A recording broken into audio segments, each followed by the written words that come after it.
On this episode of Star Trek Universe, we are talking about Strange New Worlds, episode 107, The Serene Squall, right after these words from our mystery sponsors.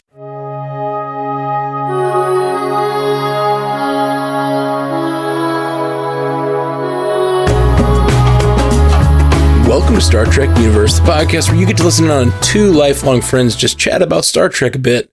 My name is Matthew Carroll. I'm David C. Robertson. So, Ethan Peck is killing it, right? I guess. I found this episode particularly him to be at his most Nimoy yet. Like, I know that's a big thing for you. I know that's a big line for you to cross. Probably, you may never get there. But man, he nailed it for me this time. This episode, there were so many moments where I was just like, damn. I feel like he went back a few steps. Really? Honestly, like I was like watching it going like, okay, he's not really feeling, he's not. And some of it's not him. Some of it's just like, some of it is jarring for me because they have made the writing very contemporary. Mm-hmm. So it's strange for me to not hear Spock saying, very, outdated, almost theatrical sounding, dialogue. Yeah, there's definitely, obviously it's different time period. You go back to the old show, like they're saying shit like shan't and mustn't, Yeah, sure. But man, so I just think there's a certain amount of complexity to Nimoy's portrayal that, as you often say, basically all of the Vulcans leave out. And a lot of that for me is like the self-deception of it all. Right. And like the undercurrent of emotion, even though, and like the heaviness of his words. And I just found this episode, he like really, really played that well.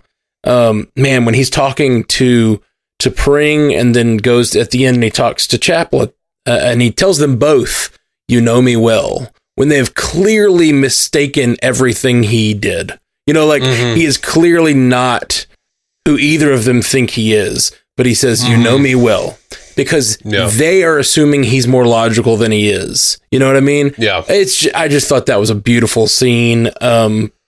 That line, there's also just I can't remember every line where that was very very Nimoy to me, but just throughout the episode, I just found this episode wonderful. Okay. I'm glad you liked it. Yeah, I'm guessing you didn't feel as much that way. Oh, I hated the episode. Really? I thought it was the worst. I thought it was the worst Star Trek episode I've seen in years. Wow, I thought the worst new Star Trek episode I've seen in years. One of it's one of my favorites. It's continuing the trend of, for me, Strange New Worlds. The last like 3 or 4 have been getting better and better. And last week was, I think, my best yet. And I think this one might have topped it. Like, I love this episode. I think it was going that way for me mostly, but yeah, I just didn't like this episode at all. I liked a couple of things. Sure. Like I liked, when I say I hate a thing, I don't really hate it. I'm just like, unless I really hate it, and then you'll know about it. I understand. Hate is a sliding scale. Hate is a sliding scale. You can ask fans of DC on screen. Dark Knight Rises and Wonder Woman 1984. Absolute vitriolic hatred. Right. Real hate. I'm with you with both of those movies. Terrible. Absolutely. I like the whole conversation of it's not what you are, it's who you are. And I even, absolutely, I did think it was somewhat on the nose that the trans character was saying it. But whatever. I guess that's what they felt like they had to go for. They were trans? Yes. Okay. I noticed at the end he called them they. Pike did. I did not catch that they had said that at any point or whatever. And I was like, oh, were they trans? I didn't even notice. They have been advertising it all week on social media. Oh, well, see, I don't. That's hilarious because watching it did not know at all. And then, well, see, I say trans. Are they trans or are they non-binary? Trans. Because, okay. From my understanding. Okay. Oh, the actress is trans? Yes. Okay. Okay, that makes more sense. I was confused because he said they, which would more mean non-binary than trans. I don't know. You know, I'm not very good. I'm an old dog. I'm trying to be as new tricky as I can be, but I'm bad at the language of this. It's okay, man. Well, it's okay to me because I'm cis. I don't give a shit. Well, I do give a shit. I am also cis, but I do give a shit. I'm saying you're not hurting my feelings. You're hurting other people's feelings, and I feel bad for them that you're an asshole. Yeah, thank you. But okay, I just didn't know. I guess that's just the advertising. They put that out there. I didn't know. No, the thing is, I know you, and I know your heart's for the right place, even if the neurons aren't getting, clinging together well enough. You know what I mean? This week it's my turn to be the dullard. Sorry. Hey, call back.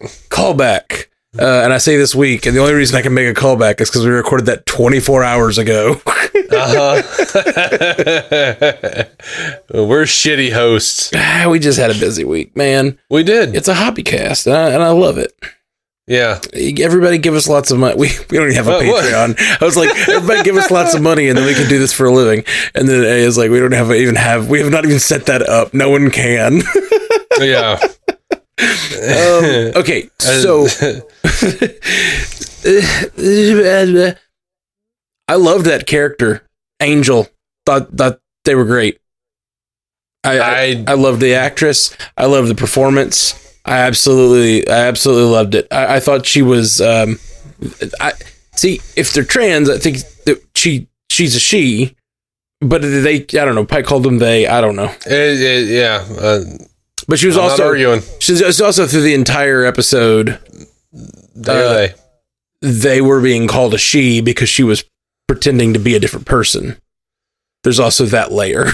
So whatever, man. No, I'm just saying, like, I don't know exactly what to call it now. I get it. They is general, so I'll use they as best I can. I thought they were awesome. I liked their overall demeanor. I loved how they were pushing Spock. I thought that Spock and they had chemistry in a pretty extreme way. Like, I thought that Spock seemed tempted. Spock seemed, affected by them. And I just thought, and I was too. Like, I was watching and I was like, she is manipulating him. And it was just really good. I thought they were fine until the heel turn. And then they became like Dr. Bashir in that awful DS9 episode where he's possessed. And he's just like really over the top. And apparently it turns out Alexander Siddig was like not happy with that and was trying to phone it in. But was trying to be over the top or whatever. Okay. But I felt like it went from being an episode of Star Trek to an episode of something from the CW. And I was not happy with that. I didn't care for it. I did not feel that way. I'm glad you didn't. It felt to me like the Joker turn. Like, they definitely get over the top. I totally agree. But to me, it felt like classic Star Trek villainy of just like very theatrical, very over the top, very like, I'm going to read Shakespeare to you kind of stuff. Like, it felt fine to me. It felt very much in this world. Also, B-plot. Loved the B-plot. I just think Pike is a dad, and he's making dad jokes on the bridge. He's not a dad that we know of, but he's just like the crew dad, and I'm realizing that they're more and more like steering into that, and I like it. I like his warmth. I like his dad jokes. His arg. I hope we make her Angel walk the plank. Made me laugh. I don't know. I didn't think that was funny at all. It wasn't cringe. Funny. That's why it was funny. Like, it was cringe. He was making a dad joke. That's the thing. I like that. It just felt weird. I like that Una is like looking at him like, no, that's not cool, man. Yeah. I mean, I know it wasn't meant to be like funny. Yeah. It was like the situation that he was being that way and that she was like, please never do that again, was supposed to all be funny. I didn't like any of it. I thought it was a waste of their money. They spent probably $100,000 on that shot. And they did not. No, probably a few thousand, but it's probably what $3 or $4 million they spend on this show. I don't know, but per episode. But when once you're there and you got everyone on site and you're doing the thing, it's just the moment of shooting, which yes will cost probably a couple $1,000 because you got to do catering and da da da. But yeah.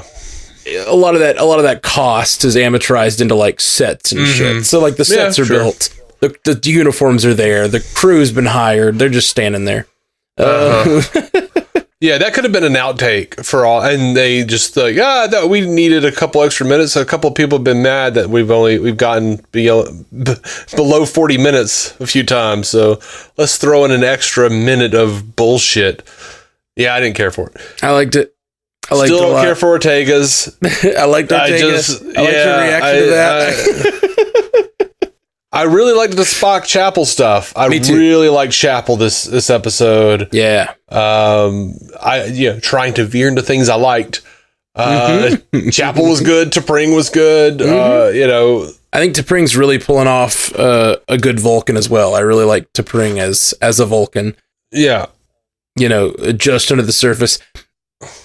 I mentioned the conversation they had in their quarters after the big battle sequence or whatever, or what, and he's just like, she says that line, I knew it was illogical because you would never have feelings for Miss Chapel or Nurse Chapel. And it's just like, that's copium, man. That's like pure copium, from T'Pring there, like pure Vulcan copium. I like it.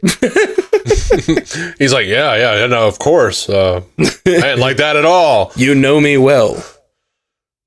He wants to believe it. He really wants to believe that she's right, that she knows him well. You committed to the role so well, I could see you're a boner. Oh, yeah. That's that human side. Help me sell the bit. It was only the human side of my dick. It was... Did you see a point where the ear was? No, that was the human side of... I don't know why human... Oh, never mind. Yep. Anyhow... Points all over, man. How far do the points go down? I don't know, man. Like, Klingons have ridges all the way down their back, I assume. Yeah, I was just quoting that classic line about Jadzia. How far do the spots go down? Oh, yeah. All right. Well, good episode, man. Thanks for being here. I loved the B plot. It felt like very Lower Decksy to me. Like it got really silly, but I liked it. Like, we know this is the B plot. We know they're like, once you meet the Orion captain and once you find out what their plan is, it's kind of a joke. And it's just Mbinga. Yes. He like can't keep a straight face. I like that the crew's like barely hiding their plan. I don't know. It just felt funny and Lower Decksy to me. Part of it felt like that. Like, I got that feeling sometimes, and then other times I was just like, this is absolute ridiculousness. Yeah. I like when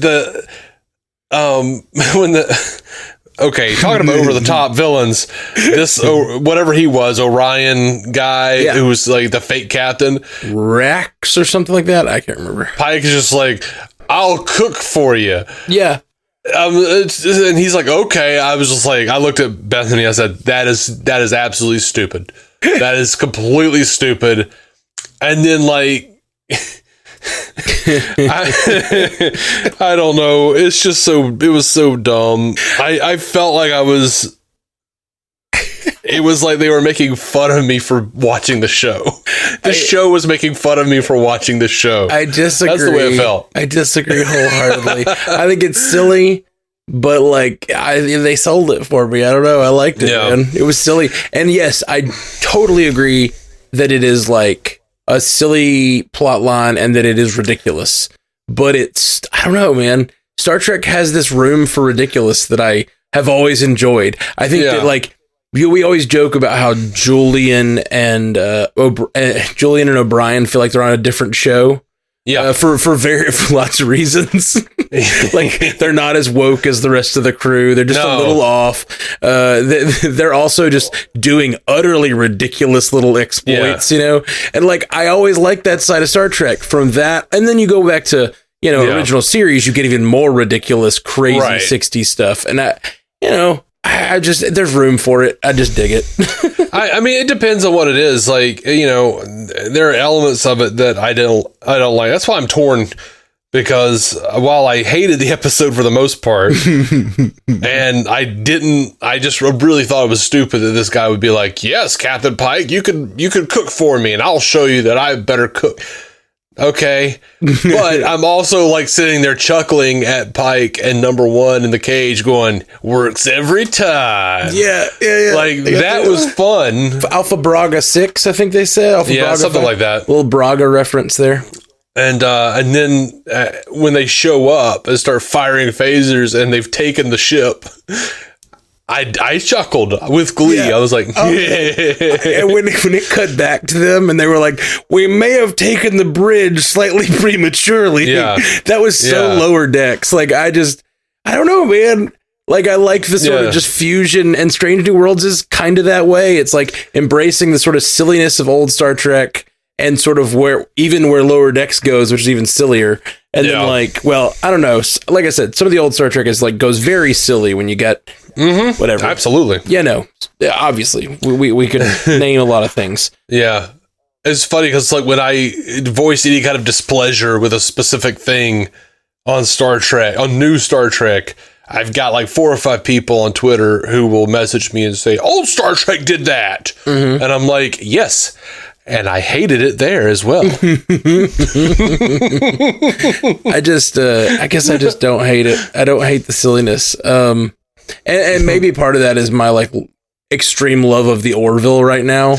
Well, the first 2 seasons I really love, and the third season I'm really hoping it gets there. Right. It's only 2 episodes in, but I just really, really like. I don't know. I like the silliness. I do. And it doesn't really, I like the silliness when it doesn't take away from what's happening emotionally, the stakes of the episode. And for me, like, they kept most of the real extreme silliness with Pike and crew. Yeah. Which allowed them to have sort of like this B plot silliness while A plot was about Spock's emotional journey, you know? I do like that they're still kind of pushing forward on this idea that like, while he's getting beaten, Pike is like chuckling because he's like, hey, I live another 10 years. I thought that too. Whether they say it or not, I feel like that's what the undercurrent is that he's just like, we're getting out of this. Oh yeah. And I just like generally his like devil may care attitude. Him in that he's like all kind of like swollen from being beaten up, and he's like in that little cage. The cage. Yeah. They keep placing me in menageries. And I just like his, I don't know. I liked how sure of themselves the crew were on such a stupid plan. Yeah. Like, they're just like, yeah, we know how, I don't know. It kind of reminded me of like a Batman thing of like, yeah, like I just know the mind of criminals. You know what I mean? Like, these pirates are like they're an untrustworthy sort. Look at them. Like I know how to make pirates. I know how to make pirates turn on each other. You know, those pirates, they're a superstitious and cowardly lot. Yeah, that's the line I was trying to think of from Batman. Like sort of the same thing in this, where it's like, these pirates are they're an untrustworthy bunch. They're always out for themselves. I can manipulate that. You know. Yeah, yeah. I feel like if you say it with that kind of patter, you've got to call them pirates. Look at these pirates. Yeah, he's got an eye patch, the old pirate captain there. Yeah, they're like, I'm complex. Not really, but I'm illogical, and I like things sometimes that I normally wouldn't, and vice versa. So yeah, I might watch this episode in, 15 years and go, that was a fine show. Yeah. But for now, I wasn't a big fan. I did. I wondered if part of they keep bearing on this, on these illogical Vulcans. And I wondered if they would actually slip us the old Cybok pickle. And they did. And they did. And especially when Spock was like, I know who this Vulcan is. She means to free. I was like, uh-huh. Even though I was like, why would he know? There's a whole bunch of them at this point. And it wouldn't necessarily have to be his brother, but okay. Yeah, I'd like to go back. Now that I know that, I'd like to go back and see what the actual line was that she said that cued him in. Because she says something and he says, I think I know who this is. Like he realizes the kind of man he's facing. Which I love Cybok. I actually am, though I have a few issues with it, sure. Some very fall flat humor moments where they were trying real hard to be Star Trek 4.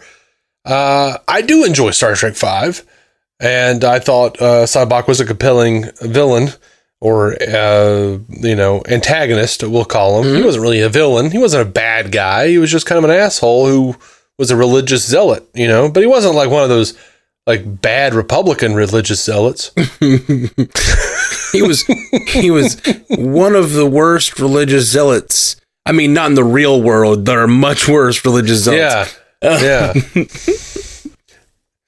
He just wanted to go to heaven, man. He didn't want to he wasn't taking anybody with him with Kool-Aid or anything. Yeah. It's interesting to see that Cybok showing up here. Yeah, I'll be interested to see how they handle that, and if it gives new context to Star Trek 5 and all that good stuff. Yeah, I'm interested to see. I do feel like it's being shoehorned in, and at this point, I feel a little like it makes me feel worse. This whole show is making me feel worse for Nurse Chapel in the original series, because I'm like, dude, you told Nurse Chapel about your half brother. You didn't tell Kirk that for 30 years.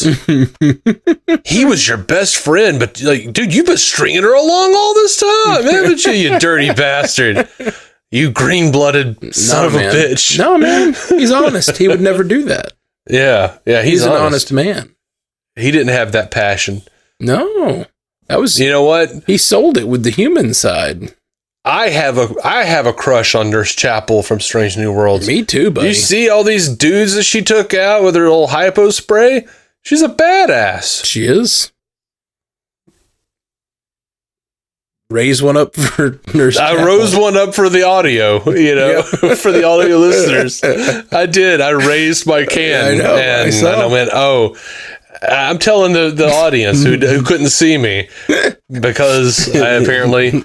If I can see you and you can see me, I apparently forget that the audience can't. Yeah, I get that. So, I get that. Yeah. I don't know. I don't have too much else to say, except I just really enjoyed it. I liked all the stuff they were playing with the characters, and I loved. The heart of this was all about Spock and his. Kind of three women pulling him in different directions. Yeah, it's like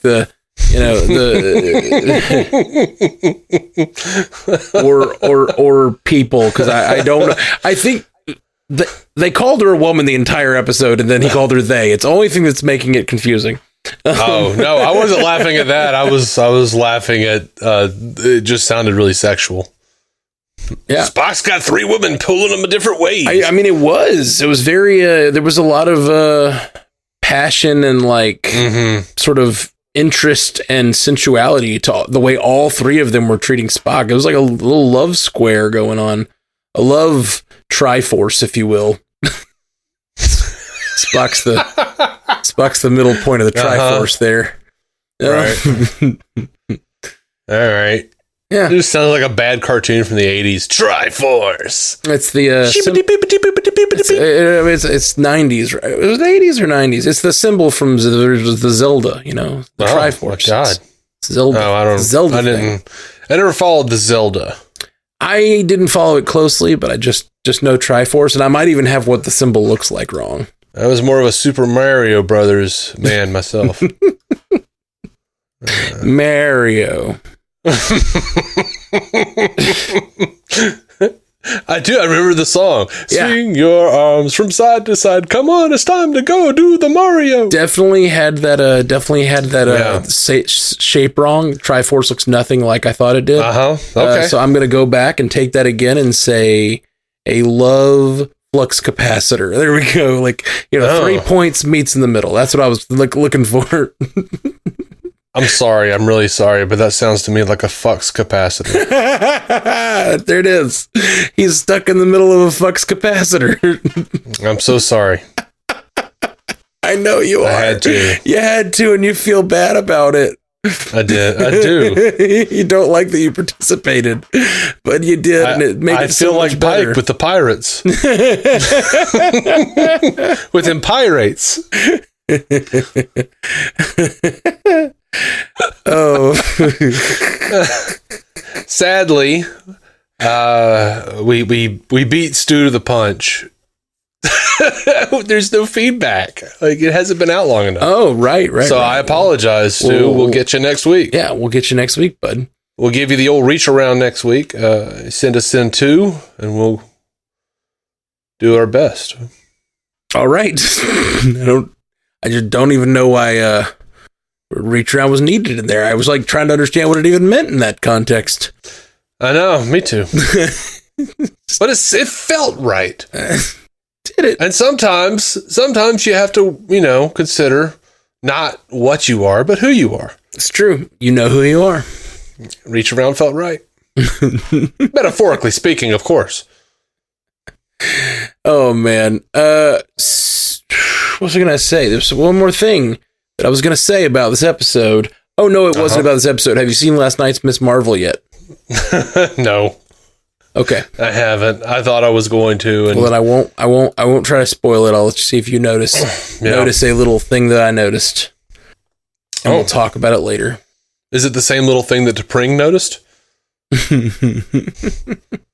Was there a point on one side? How funny would it have been if they'd made that decision? Star Trek got as popular as it is now, but they had made the decision to give Spock one pointy ear because he's half Vulcan and half human. Right. Yeah. So he's gone along all this time with one pointy ear. Yeah. I thought you meant on his peen. Yeah, no, I know. And I was thinking Roddenberry probably did. Because he was notoriously all about the peens and vahines. Mm. He was all about that sex, that dirty, grimy, wife-swapping sex, All right. Drug-addled, snorting coke off of hookers' backs and shit. I am certain with his propensity for, demanding third boobs and second belly buttons and all sorts of weird shit. I think he probably has personal drawings of Spock with pointed ears on his dick somewhere in the Roddenberry vault. And Rod is looking through it after his parents are gone. He's like, they can never know. They can never know. Oh. They can suspect, and they will, but they can never know. You went really deep on this when my question was, what if they'd given Spock only one pointed ear? And I'm saying that Roddenberry is Brody Bruce of the Star Trek universe. He's just snorting coke and trying to figure out what all the aliens' junk looks like. Joel untrue.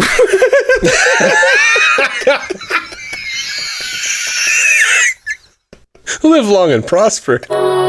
Thank you for listening to the Star Trek Universe Podcast, a Stranded Panda production.